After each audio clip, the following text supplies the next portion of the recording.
How do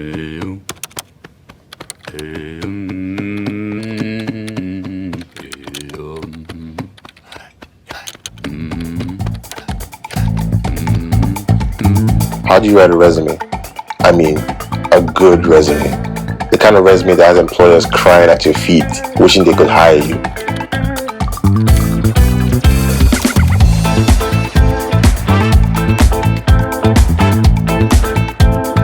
Oh no, this is not a tutorial teaching you how to write a resume, because I believe you guys probably know how to do that. If you don't though, you can follow it.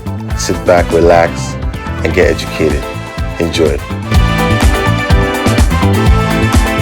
What's going on YouTube? It's your boy Bennett Easy, aka Benny Mannequin, coming to you live from the Mannequin studio, aka Mr. Switching Lives 100 times. I'm actually in between working right now, and I thought you guys probably be interested in what I'm doing. You guys know that I'm currently in business school, getting my business and finance degree. So I'm trying to get into a different field. But I have a lot of accreditation and I have a nice ass architectural resume. So moving to a different field means I have to create a new resume.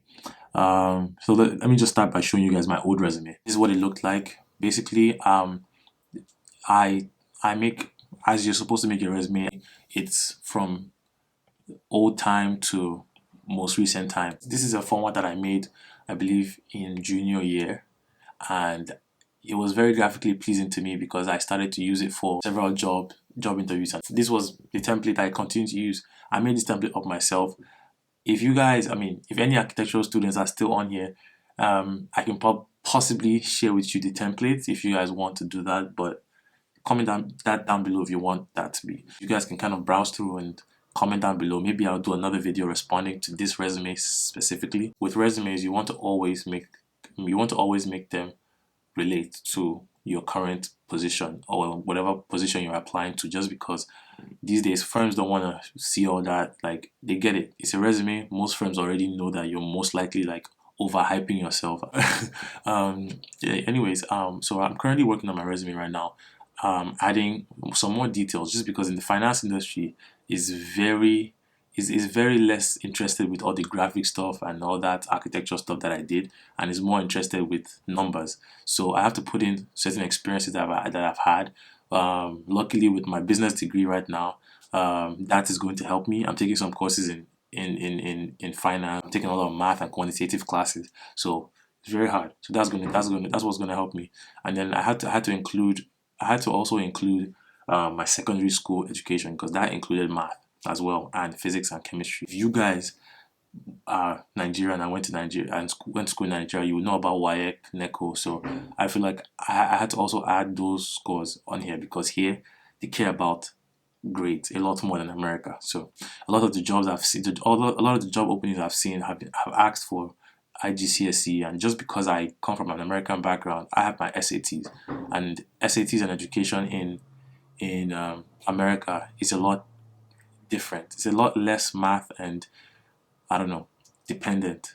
And there, my resume is officially done, and I'm ready to start applying for jobs. Well, I already started, but then I feel like with this fix I did, I'm ready to start applying for jobs more. Like, I'm even more ready. So you guys have already seen like all the cinematics, but then let me break down exactly what my portfolio. I keep saying portfolio because I come from an architectural background. I'm in finance now. I need to get back. I need to get my head together. I need to get my head straight. But yeah, my resume is done. So I'm gonna brief you guys about what it is, what entails in this new resume. Maybe I might do like a little side by side thing for you guys, but I don't know. Who knows? Anyways, in this new resume, I have my education. Obviously, I'm gonna start from bottom up. Under my education, I have obviously high school, British Nigerian Academy. Shout out to the homies. That's 2009 to 2015. In this section, I had to include my WAEC result. Not the best WAEC result, but hey man, it's alright. I didn't really have any space to include NECO and SAT and all that. In my bachelor's degree, I took a course called Design Finance. That was kind of like the drive and thing that pushed me into finance. So we did a lot of introductory financial theories, investing, So that was kind of an interesting course. So I thought that would be a relevant thing to put on my resume. So I put that on my resume.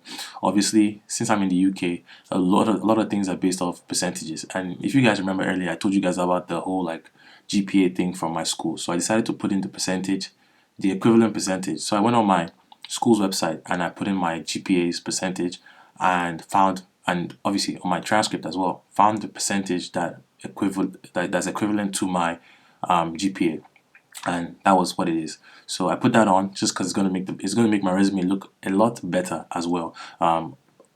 Obviously, if you're using any of these things I'm doing, make sure you're not capping, because obviously there are times when firms would most likely always like double check. Maybe not the big firms, but you just don't want to be caught offhand like capping on your resume or like lying on your resume, because it's just not a good look.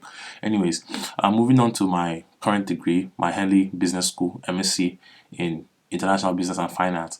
Obviously, you have to put the relevant dates as well, but I put relevant courses as well so they can understand the things and the models that I'm doing, just so that I can highlight that I'm actually doing something that's going to be relevant to the work that I want to be doing while I get a job. Moving on, my certifications.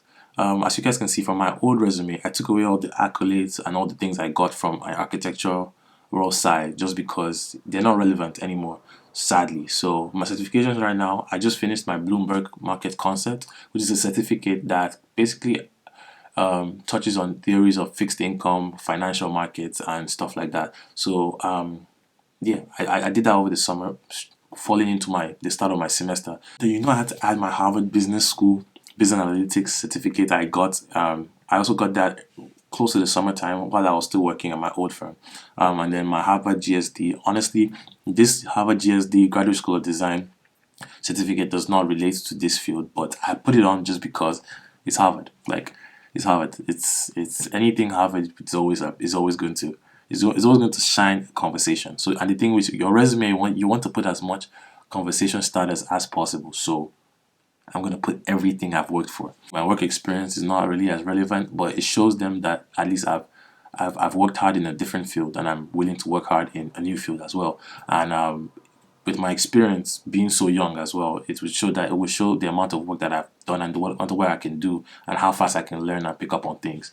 Because as you can see, guys, in my work experience, every work experience, it shows that there's no gap. And that's the thing, most employers want to see that there's no gap in your time, because they don't want to see that, okay, you worked in 2015 and then you took a gap and worked. It's either you're going to be going to school or you're going to be working in between or doing both together. Another section that I added on to this portfolio was my voluntary and extracurricular activities. Simply because I do a lot of things on the side that have to do with investing. On this section, I put the personal portfolio. So this is my personal portfolio.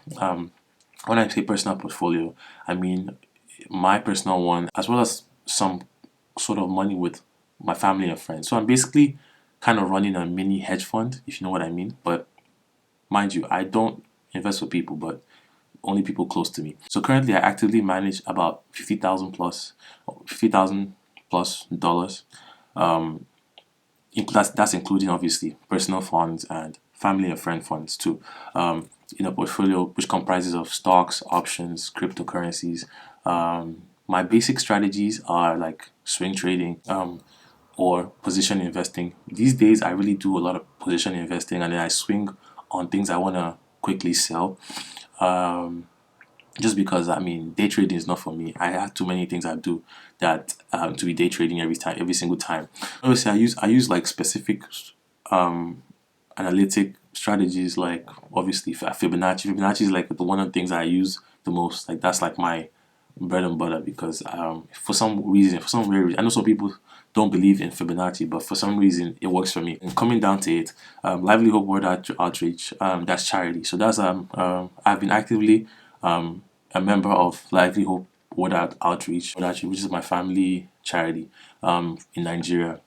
Basically, what we do is we help people that are unable to go to school basically. So we have a scholarship fund which we test students, take them to school, pay for their tuition, up to the university level, competition level. We also host like musical competitions every December. I'm going to bring that to you guys at some point.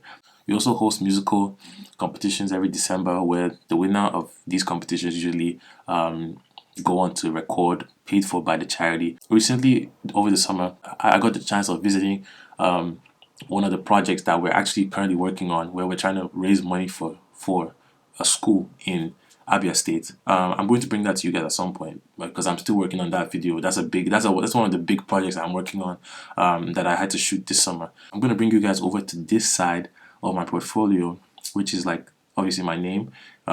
If you guys didn't know, that's my middle name. Ebubechukwu is my middle name. Yeah. So why did I put my full name? I put it there because it's a conversation starter, and this is a trick for Nigerians that have a long or some sort of interesting middle name. And while I'm telling you this, I've used this before. Usually, when I put my middle name, it always strikes them as a difference. So every time, and this is also the same reason why my resume is so graphically like enticing, because I feel like I want to always capture people's eyes. So there's several times when I've been to career fairs and I drop my resume, and usually, guys, I print my resume on a different piece of paper. Just, I mean, this is just this is mainly for career fairs and stuff, not really on the email side. Because if you're emailing, you can't really put a different thing. But then I want them to always remember that, oh, I remember seeing some weird name on the resume, so I kind of want to know more about that person. So most of the time, every time when they see that, they're like, oh, they can't pronounce it, they want me to pronounce it, and then I go ahead and pronounce it to them, and then they find out, oh, where are you from, Nigeria, and then I can slip in little bits of my story, which I feel like is very interesting. And then going down to my contact, just putting my contact, basic stuff, LinkedIn, email. I don't like to put my phone numbers because phone numbers are very easily changed. Unless you're in a stable country and you don't move around as much as I do, then you might want to put your phone number on there. But if not, then there's no need of doing that. Everything's online these days.